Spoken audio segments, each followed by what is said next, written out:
In this video, we are going to talk about this radio kit again. I told you in the past that it's working, but there's a fault with it or in it, or however you want to describe it. The thing is, it does self-oscillate.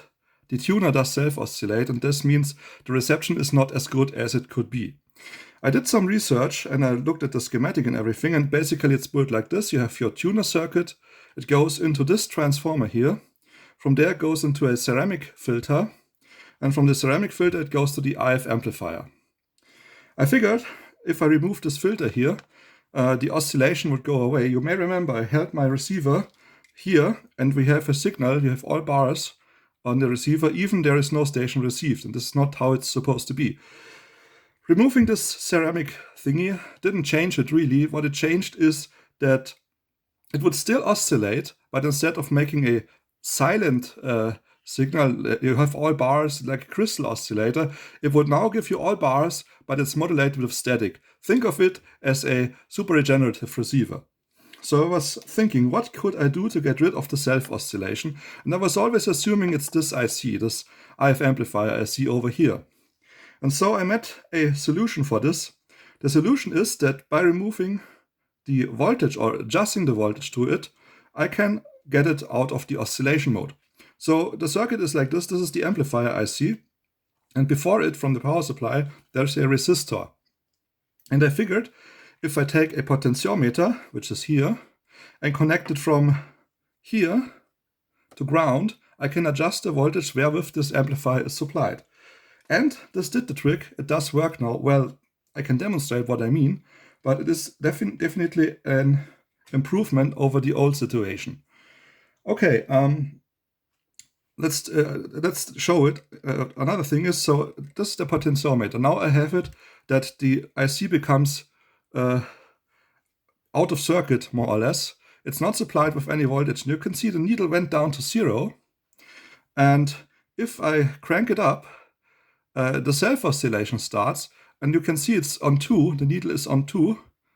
Even there currently a transmitter tuned. Now there's no transmitter tuned, and even without any transmitter, it's showing 2.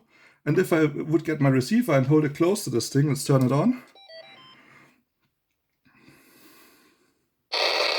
It's very staticky, but you can see that we have bars. We have a signal here. Even there shouldn't be any signal. This is generated by this IC. It is self-oscillating, and if I adjust the voltage here, I can get it out of self-oscillation. Now it's not oscillating because there is no supply voltage, but listen how it does change the thing in practical situations. I have a small FM transmitter set up that is connected to my Walkman, which plays the usual advertisements that you know from previous videos. Let's turn on the Walkman.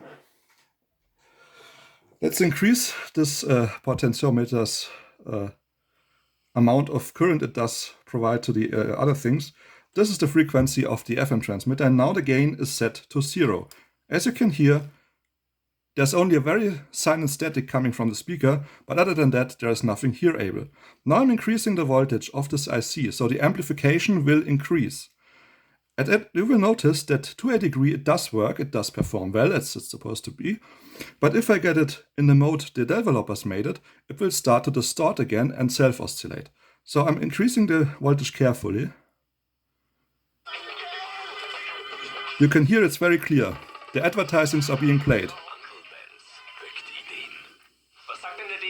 So it's working very well. This is with low voltage on the IF amplifier. Now increase the voltage. This is how the circuit, the original circuit is.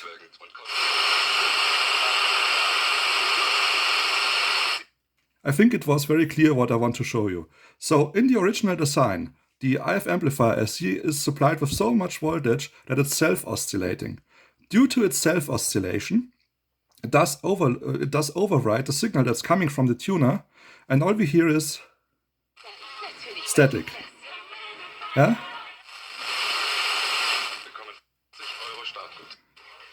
Also, if I tune it to an empty spot in the band, the needle isn't showing as much as it does show with a station. This is the station being received.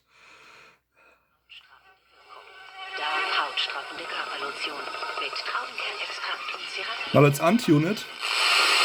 I mean not untune, that's at too much supply voltage. So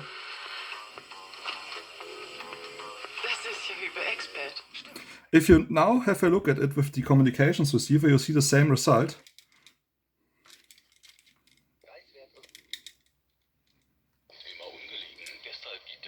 This is with proper gain, too much gain, proper gain, too much gain. So this is the thing I did with the receiver. This is how I fixed the receiver's issue. Now it's working well. I mean, I could add a fixed resistor here and then it would be sensitive, but there is a payoff or a trade-off. The thing is, reduce the gain, it won't self-oscillate and you get an accurate reading of this signal meter here. But also, if you reduce the gain, the overall sensitivity goes down. I think the best solution here would be to replace this IC with a transistor circuit. Maybe you could also get it working by reading the data sheet, which I didn't do. I was just looking at the schematic and figured out what I can do to fix this. But overall, this is a thing. Another thing I want to point out is the meter. As you can see, we only get the reading of 2. If I touch the antenna and the signal from the transmitter gets stronger, it goes a bit over 2. And it goes basically from 0 to 2, from 0 volts to 2 volts with my modification. And in the original it shows 2, but if there's a station received, it almost goes on top of the scale. And if you wanted to go on top of the scale, you need to make a simple modification. I would modify it like this. I would disconnect the meter here, measure the resistor you need from 12 volts, so it shows 5 volts. So if you supply 12 volts, this one shows 5 volts. Then add a NPN transistor that is supplied by this IC via a resistor. And with the proper resistor combination, you can get it that it shows 0 when there is no signal received. It shows 5 when there's a very strong signal received. And it shows any value between 0 and 5 if there is an average strong signal being received. So with some modifications, you could get it working better. I also have a feeling that this discriminator IC isn't the best. I mean, it does its job. It's doing a very good demodulation job whenever there is a strong signal. As soon as the signal isn't that strong anymore, it's overwritten with static. But, I mean, that's just how the circuit seems to be. Anyhow, what I wanted to point out is I found out why the IF oscillator thingy happens, and I don't want it to be an oscillator, I want it to be an amplifier. And so if you reduce the voltage from this 220 ohm resistor, you can add on the left side, add a resistor to ground.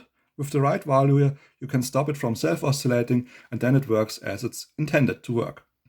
Okay, this was my small update about this tiny radio circuit. It's not really tiny, it's actually a quite big circuit board. I mean, it's huge. But yeah, it's working now, and I figured out what is wrong with it, and I found a solution. As always, thanks for watching.